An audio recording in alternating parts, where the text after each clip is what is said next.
I'm Dr. Kimberly Olson, and I'm here to talk to the teen or adult or whoever it is that hit the selection to talk about suicidality. Um, Thank you, first of all, for choosing to reach out, even if it is just on YouTube. It's something, it's a beginning, it's a start. And I know that you are in a lot of pain and feeling like there's no way to get out of it. Um, Things are never going to be any different. I don't know what I'm going to do. It just feels like the only answer right now is to get out. And I know these feelings because that's who I was as a teenager. I, uh, I almost died as a teenager. And by the grace of God, I didn't. But I want to share with you a few things that I learned that hopefully will help you maintain some hope. So, first and foremost, what you're going through right now is temporary. I know it doesn't feel temporary. It feels like it's never going to stop, like it's never going to end. Whether you're going through abuse at home, you're being bullied at school, you're going through your first breakup, the pain that you're experiencing right now is temporary. And suicide is a permanent decision or a temporary problem. I promise this too shall pass. I want you to imagine for a second that you're 22 or 23 years old. And are you really even going to care what that fool thought when you were 16? Of course not. But it's hard to see that now. It's hard to see that because right now you're in so much pain. I get it. So, first things first, I need you to know that who you are in high school determines very little. I know, right? That's not what everybody's telling you. Everybody's telling you you have to perform perfectly. You have to get straight A's. You've got to get into the right college. You otherwise, you're going to die broken, lonely, and that is just a bunch of crap. It's not true. Okay. Who you are in high school determines very little.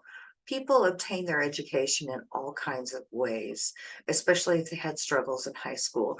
They might start up by going to a junior college in order to get their grades in and their sort of academic credibility and things like that. But they go on.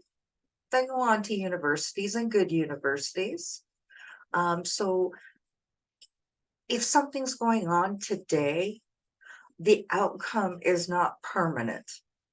Okay. So what you're doing right now at 16 is not going to determine who you're going to be at 38. Okay. So if you're struggling right now, just know that it's not going to always be this way. And I'll share with you guys that I teach for a university, graduate level students, and most of my students aren't young anymore, or relatively speaking. Most of my students are in their 30s, sometimes older. Okay.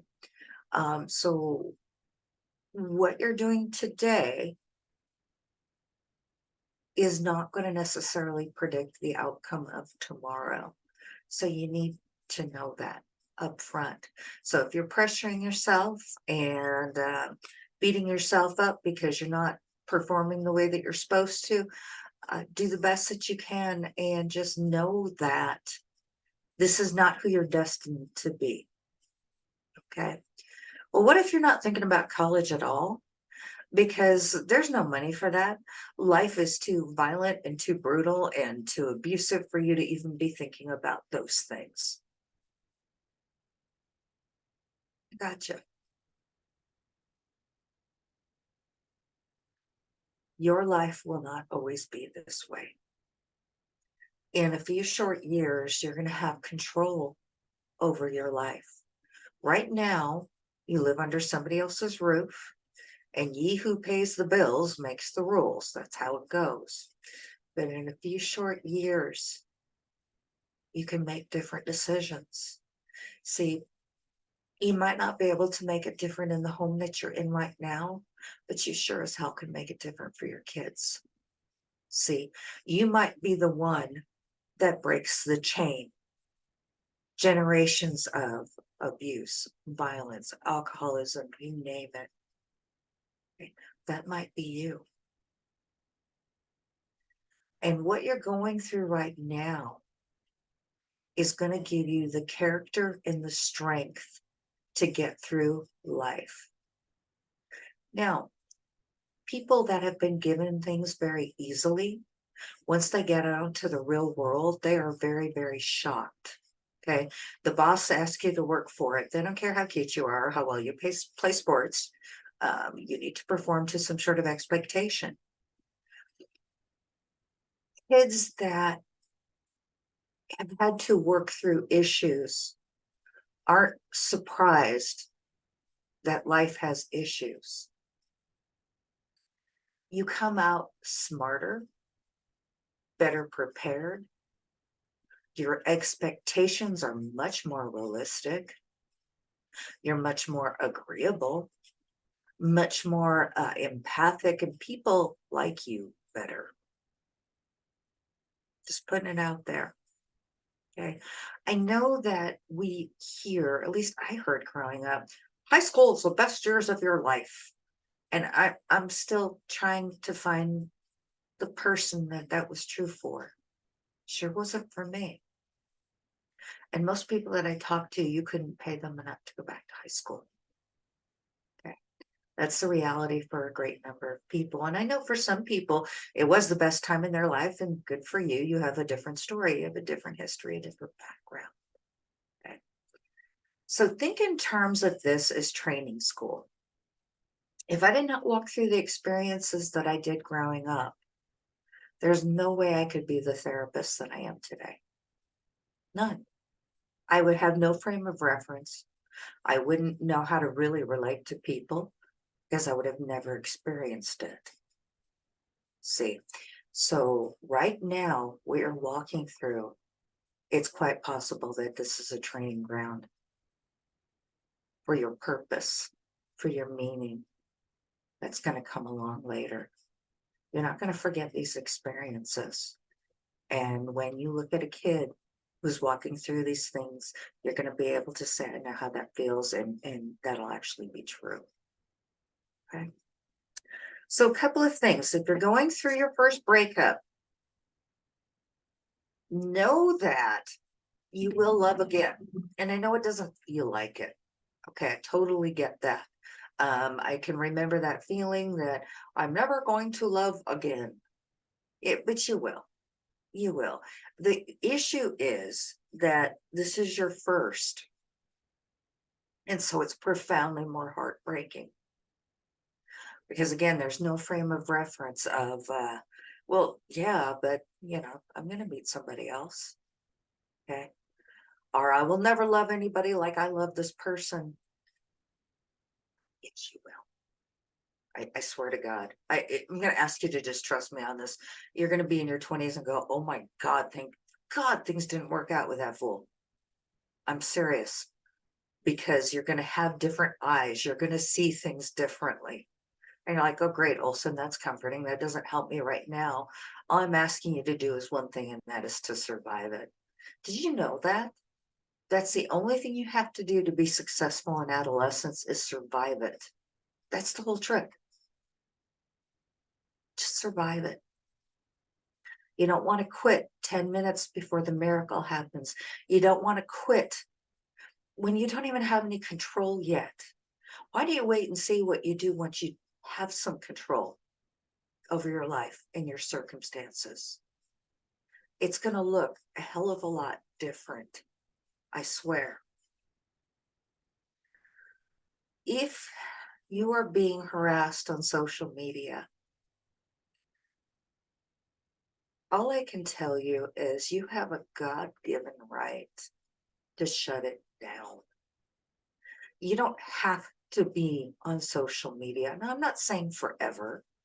I understand you don't want to be like a social leper, and I know that social media is part of life now. You have a God-given right to protect yourself. And if the things that people are doing or saying to you are hurting you to the extent that you are considering ending your life, shut it off. These people don't matter. You know who matters? The people that when you get off the computer that you interact with, like your parents and siblings or friends. Okay. Social media is it's a big delusion. Okay. Now that's not to say that it feels any less real when someone is being horrible to you, but turn it off. People do not have a right to live rent free in your head. Okay.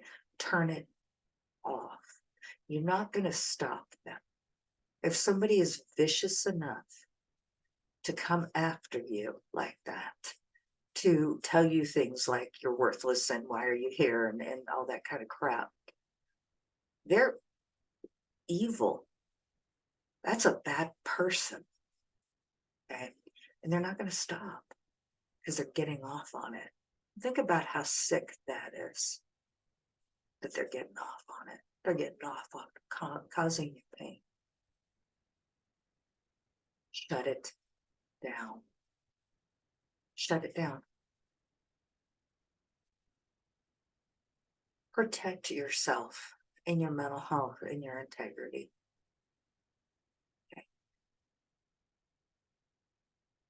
Is there somebody in your life that you can go to? Maybe somebody that you don't expect. Okay. I know that we can't always go to our parents, but they just might surprise you. Then again, they might not. I don't know your parents, and that's going to vary from case to case. But what about a school counselor? What about a teacher? See, when we don't have solid relationships necessarily with our parents, God provides us with surrogates all over the place. Okay. It's just a matter of reaching out and letting somebody know that you need the help. Okay. You're worth it. You're worth reaching out and getting the help you need to stick around. I wasn't supposed to make it past 16. And here I am, a licensed psychologist. I have a good family, a happy family most of the time. And I have a life that I would have never dreamed of. Never in a million years thought that that was going to be me, that that was going to be possible for me. But you don't know what Father God's got in mind for you. But what you can't do is quit in the last mile. I want you to imagine for a minute that you're running a marathon. Okay, that's 26 point some miles. Okay, you've already run 24 or 25 of those miles. You can't stop now, you're almost done. Okay. You can look at it another way. This kind of helped me when I was growing up, which is you're about to be paroled. Okay, whether that's from school, home, or both. And why would you like check out when you're just about to get your freedom?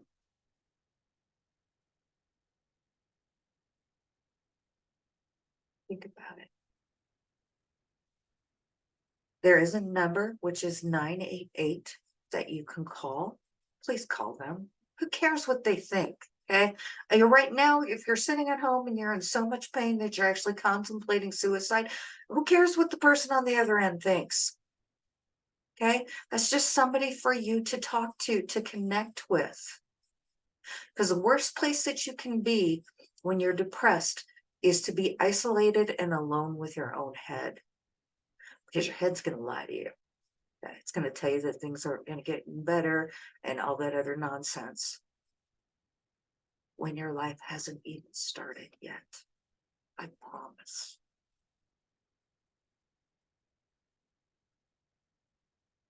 Ask Father God to be with you. Have the strength to reach out your hand. Your life is worth something. And my prayers are with you. My thoughts are with you. You can leave me a little comment.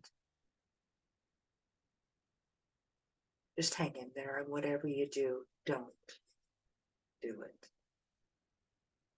You're worth more than that. Peace.